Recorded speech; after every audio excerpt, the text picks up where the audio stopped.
Assalamualaikum warahmatullahi wabarakatuh. Bismillahirrahmanirrahim.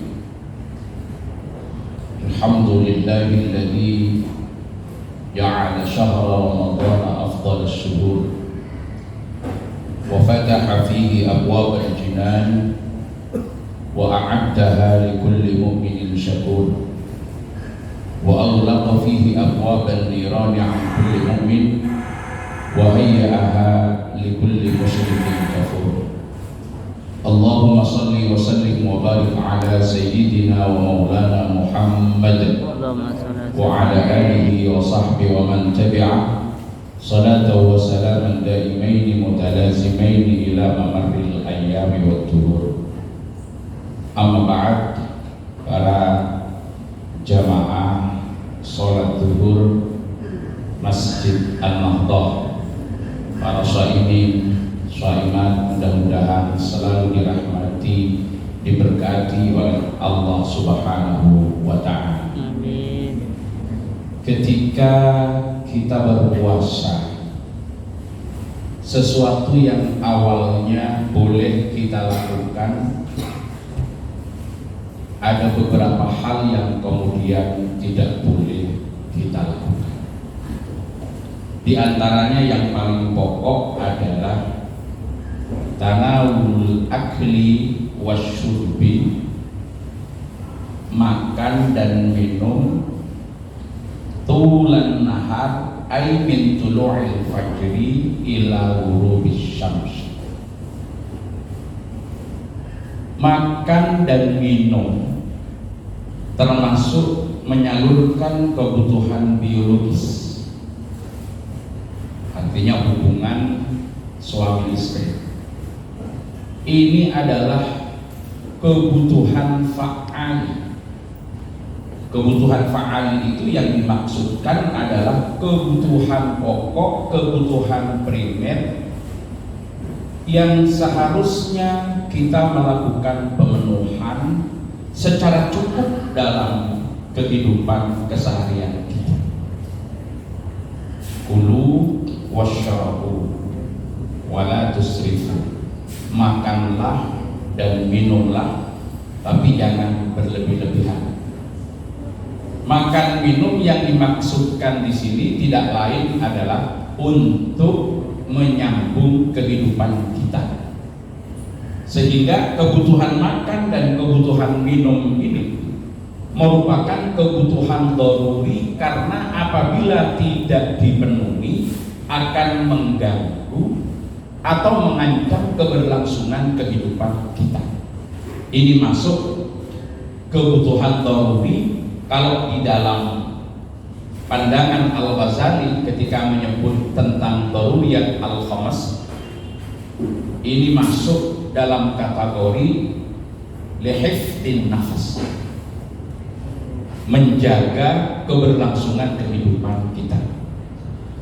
Ketika kita puasa, ternyata makan dan minum yang merupakan kebutuhan pokok itu untuk sementara waktu dalam tempo yang telah ditetapkan min ghurubis syamsi, min tulu'il fajri ila ghurubis syamsi, dari keluarnya fajar sampai terbenamnya matahari, tidak boleh kita lakukan.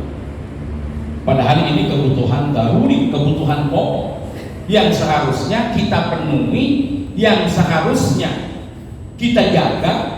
Malah untuk sementara waktu, pada tempo waktu tertentu, kita tidak boleh melakukan pemenuhan. Apa kira-kira tujuannya? Salah satunya adalah dengan menekan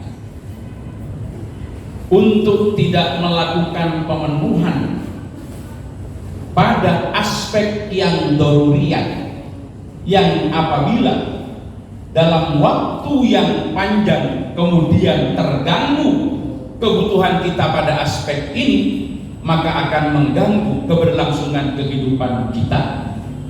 Tetapi untuk sementara waktu kita kendalikan untuk kita tidak lakukan pemenuhan, Maka salah satu tujuannya adalah apabila kita mampu mengendalikan pemenuhan kebutuhan daruriyat, maka akan lebih mudah bagi kita untuk mengendalikan kebutuhan-kebutuhan yang levelnya ada di bawahnya, yaitu hajiat dan tahsiliat, yang sekedar kebutuhan sekunder atau kebutuhan yang tersier.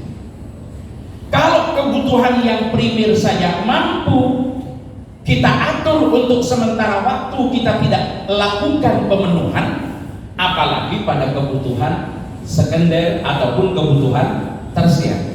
Intinya puasa mengajarkan kita piawai membedakan antara kebutuhan dengan keinginan. Jadi kalau kebutuhan saja mampu kita kendalikan, apalagi keinginan. Rusaknya kehidupan dalam keluarga, utamanya dalam persoalan ekonomi, apabila keinginan ditarik masuk menjadi wilayah kebutuhan.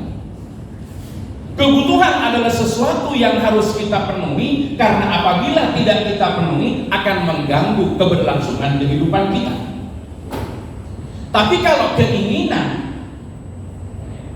ini kondisional, ada kemampuan silahkan dipenuhi, tidak ada kemampuan ketika tidak dipenuhi tidak mengganggu keberlangsungan kehidupan kita, bahkan tidak mengganggu keluasan pun dalam kehidupan.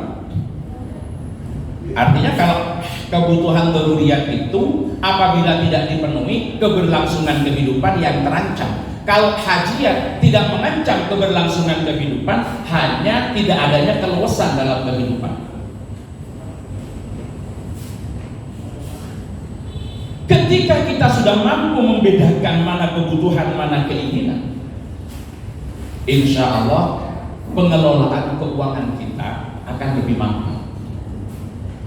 Disinilah kita akan mampu menerapkan prinsip wasatiyah, prinsip jalan tengah dalam pemenuhan kehidupan. Karena salah satu ayat yang sering dijadikan sebagai dasar bagi pola wasatiyah, pola pertengahan dalam kehidupan, sebetulnya berbicara tentang masalah pemenuhan kebutuhan. Dalam Al-Quran surat Al-Furqan disebutkan, walladzina idza anfaqu lam yusrifu wa lam yaqtu wa kana baina dzalika qawama. Orang-orang yang apabila membelanjakan hartanya lam yusrifu wa lam yaqturu, tidak berlebih-lebihan tapi juga tidak pelit, wa kana baina dzalika qawama, di antara berlebihan dengan pelit itu, di antara israf dengan bukhal ada jalan tengahnya yang sering kita sebut dengan iktisad atau prinsip ekonomis.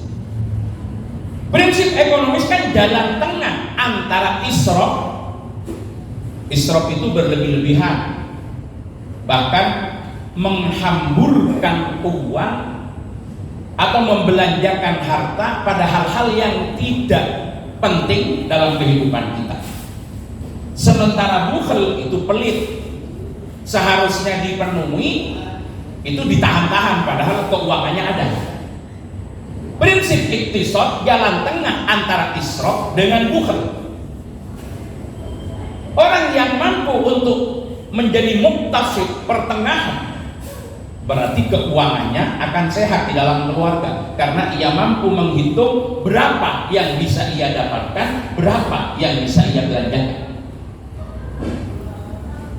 Kalau pendapatannya 1 bulan 5 juta, kemudian dia belanja 1 bulan habis 7,5, tinggal hitung 1 tahun hutangnya berapa. Prinsip iktisad ini kan mampu menyeimbangkan.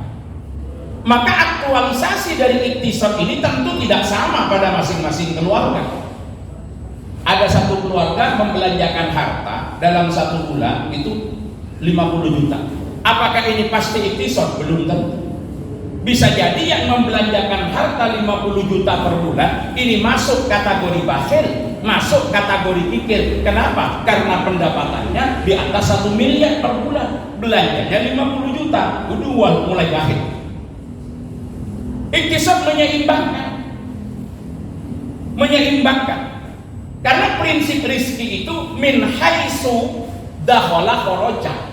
Jadi ada orang sering guyonan, orang bicara rizki itu sebetulnya nggak jauh seperti kancing baju. Bagaimana kancing baju dimasukkan, setelah masuk keluar, ya di situ min haitsu dakhala kharaja, min haitsu kharaja dakhala. Nah, di sini yang diajarkan puasa apa?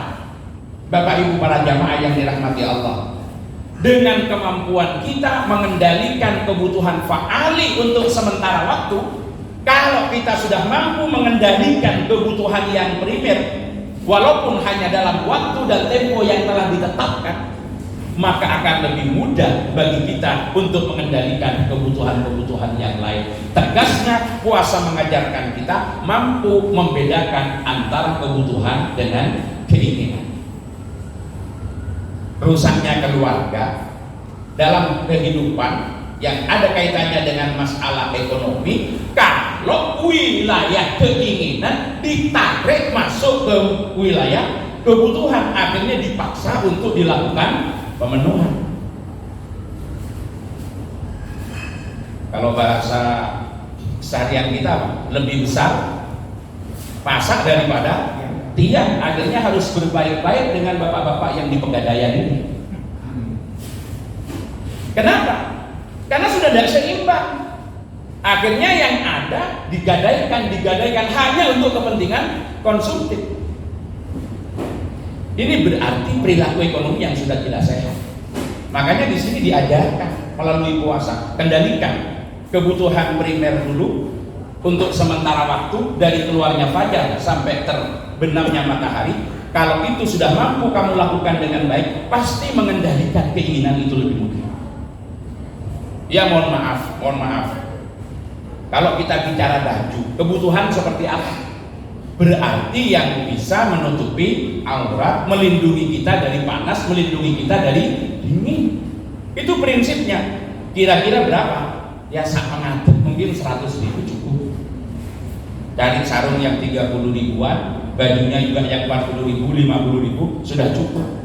Kalau ibu-ibu misalkan datang ke ziarah wali, kan banyak itu yang jual daster 50.000 dari atas ke bawah, cukup ditambah kerudung, udah cukup. Itu bicara kebutuhan. Adapun kemudian untuk membeli pakaian harus keluar 10 juta karena dia harus menggunakan si sesak sak kerudungnya misalkan, atau yang bapak-bapak pakai sarung yang kemudian sarungnya BHS tertinggi, keluaran tertinggi, yang campur sutranya banyak, walaupun dalam penggunaannya dalam tanda petik masih diperdebatkan kebolehannya, paling tidak sampai 10 juta. Baju batiknya 15 juta, itu sudah bukan kebutuhan. Karena tanpa memakai seperti itu pun kehidupan kita sudah tidak terganggu. Akhirnya gimana? Ya silahkan dipenuhi kalau ada kemampuan, sesuaikan dengan level di mana kita menghargai diri kita sendiri dan menghargai orang lain. Kalau kemudian ketua takmir harus pakai sarung yang harganya 3-4 juta setiap hari, silahkan itu dipenuhi kalau memang ada kemampuan, tapi jangan dipaksa. Menjadi tidak lucu kalau kemudian hanya untuk beli sarung harganya 4 juta harus ngutang.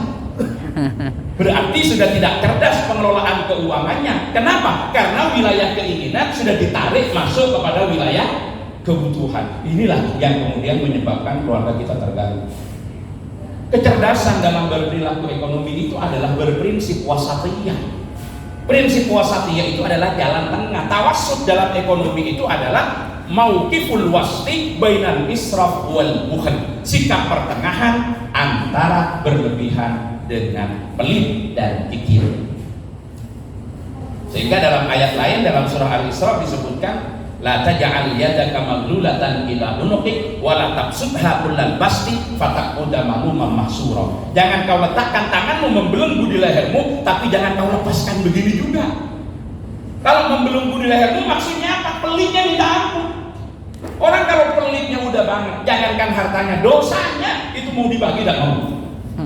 Ini kalau pelitnya sudah kelas kakak. Ini penyakit.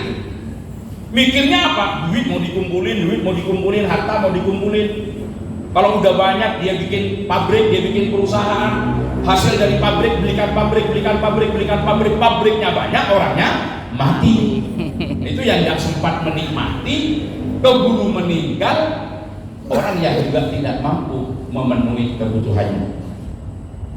Jadi ini Bapak Ibu para jamaah yang dirahmati Allah, salah satu daripada hikmah puasa mengajarkan kita mampu membedakan antara kebutuhan dengan keinginan. Kebutuhan sesuatu hal yang harus dipenuhi, karena apabila tidak dipenuhi mengganggu keberlangsungan kehidupan kita. Tapi keinginan sesuaikan dengan kondisi. Ada kemampuan silahkan dipenuhi, kalau tidak ada kemampuan jangan dipaksakan. Rusaknya kehidupan ketika wilayah keinginan ditarik masuk kepada wilayah kebutuhan, karena kemudian tidak ada kemampuan pengelolaan keuangan yang benar. Baik, masih ada waktu beberapa menit, mungkin ada hal-hal yang mau diklarifikasi, ditanyakan lebih jauh. 1-2 orang saya beri kesempatan. Monggo, silakan. Ibu-ibu ada? Mungkin di belakang ibu-ibu. Ini yang bagian bendahara keluarga yang menjadi pengendali pengelolaan keuangan. Silakan. Sudah paham semuanya? Kalau masih ada yang bertanya, baik. Kalau nggak ada yang bertanya, kita akan akhiri kultum zuhur pada siang hari ini dengan berdoa bersama-sama. Mudah-mudahan puasa kita diterima oleh Allah Subhanahu wa Ta'ala. Puasa kita tidak hanya menahan lapar dan haus serta berhubungan suami istri, tapi kita pahami makna lapar dan makna haus untuk mencapai hikmah dan tujuan-tujuan puasa. Membentuk karakter kepribadian orang yang bertakwa, yang mampu memiliki rasa empati dan simpati terhadap persoalan-persoalan kehidupan yang dialami oleh saudara-saudara yang tidak seberuntung kita, sekaligus dengan pengendalian kebutuhan fa'ali menjadikan kita piawai membedakan antara kebutuhan dan keinginan. Al-Fatihah.